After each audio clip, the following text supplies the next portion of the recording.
Lines and veils is a method of comfort and boundary recording that you can use at your table for any system. Basically what it is that if you have a veil, that means this is something that can happen, but it doesn't get focused on, i.e. you quote unquote fade to black. If I have a veil for torture, we might have a scene where my character's captured by the bad guys and they're like, tell us what you know. And I'm like, I'm not gonna tell you anything. And they're like, we have ways of making you talk. And then it fades to black. The implication being my character just got tortured. However, because I expressed, or maybe a different player, maybe it's not even me, maybe it's a different player, expressed, I'm uncomfortable with depictions of torture, we don't talk about it. We don't go into detail. We come back to it later. And then maybe me playing my character is like, I'm not going to talk about what happened. I didn't tell them anything. And then we go on and then maybe we address it, maybe we don't, but we never focused on it because we have a veil over the torture. Lines, meanwhile, is something that is not brought up during the game. No, you don't get to joke about it. No, you don't get to say it happened in the background. No, you don't get to imply it and then fade to black. This is not happening. So, for instance, a lot of people use non-consensual activities is a line. That's something that any depiction of non-consensual activities is just a line that's not brought up in the game, that's not implied to happen, that will never happen to your character or to an SPC or to an NPC. That just doesn't happen. Meanwhile, if that very same topic was a veil, that might happen to, for instance, the character that made a hound. This is a conversation to have with your table. Something I have added to lines and veils, like a bounds. This is something where I say, okay, I'm not comfortable with this, but I'm willing and interested in exploring it. I am not comfortable with, romance in my TTRPG, but I'm comfortable and interested in exploring it. So I'm going to put that as a bounds. I don't want people hitting on my character. I don't want there to be some major sub theme about how I'm being seduced by some vampire or whatever. But if someone brings up romance between characters, I'm willing to explore it. Everyone at the table knows, be careful. Don't push it. Don't be aggressive. Ensure the comfort of everyone involved. Hey, Editing Arrow here. I just wanted to say that I actually made a video about lines and veils over 2 years ago at this point.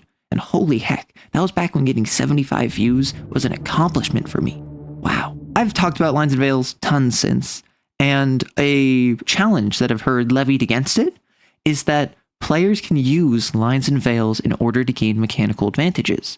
And in response to that, I say, why are you playing with people who would use safety tools for mechanical advantages? The issue is if you put a line for, say, mind control, and then you have a mind flayer featured in the game, it won't be able to mind control anyone, so suddenly your players have a way easier time of fighting it. But don't use a mind flayer in a game where mind control is a line. That seems pretty obvious, at least to me. It's a communication issue. It's an expectation issue. It is a game culture and design issue. It is not an issue with the tool itself. If you or another player in your group are using tools to push mechanical agendas rather than ensure boundaries for comfort and safety and fun, that's a you problem, my guy. I don't know how else to say it. Just don't use them for mechanical optimization. It's simple as that. Okay, Editing Arrow out. Bye. Without doxing anyone, some lines and veils that I've brought up are, a line was eye harm. My player was like, listen, I don't want stuff happening to my eyes. I don't want them to be attacked or damaged or whatever. Or I don't want to see that either. And I'm like, awesome, cool. I had someone who, as a veil, said needles. Listen, I get it. We have stim packs. That's okay. I just don't want to hear about the needles and stabbing me or whatever. Cool. Awesome. I have had people be like, hey, torture is chill. Don't go into detail. Torture can happen. I just don't want to hear about it. So that would be torture would be a veil. And then I've had others where it's just like, hey, I don't want any NSFW content in my game, consensual or otherwise. That would be a line. But then maybe you're in a group where you're like, hey, I am not comfortable with bigotry, but I want to explore a game as a gay vampire who my sire is 400 years old. I'm not comfortable with this, but I want to explore it. So please do so gently and only when I'm okay with it. And that's where like bounds could come in. In all of my games, anything non-consensual is just a line because that's not something I want to deal with in my games. And I've found that in any game where something like that is allowed, that opens the door for players doing that, which I am not going to yuck anyone's yum. And I'm not going to tell you how to have fun. But if you so much as make jokes about that at my table, I will ask you to leave. Because that's just who I am. That's what my values are. And that's what my comforts and discomforts are. I luckily don't have experience with this. I can read the writing on the wall, and I've heard other stories.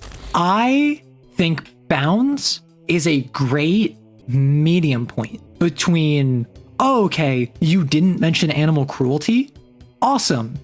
Let me kill this dog. And you mentioned that there's some more stuff that you're not really like opposed to having in the game, but you prefer not to like happen fully. Like animal cruelty could be one, and you're playing an animal lover. So yes, it would be dramatic for your pet to get John Wicked, but I would need to do that sensitively because I don't want to just like traumatize you as a player. So like it's all communication.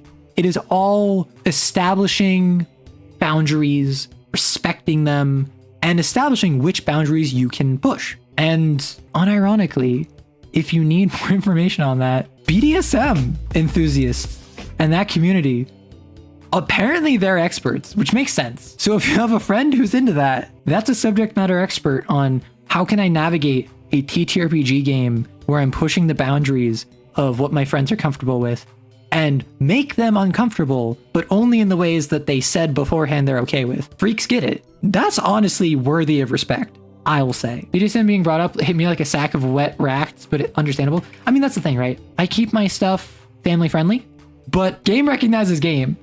I'm not going to sit here and pretend like I know consent better than a dominatrix. And as far as I'm aware, there's actually a pretty large overlap of TTRPGs with BDSM. And it's not just because they're both acronyms.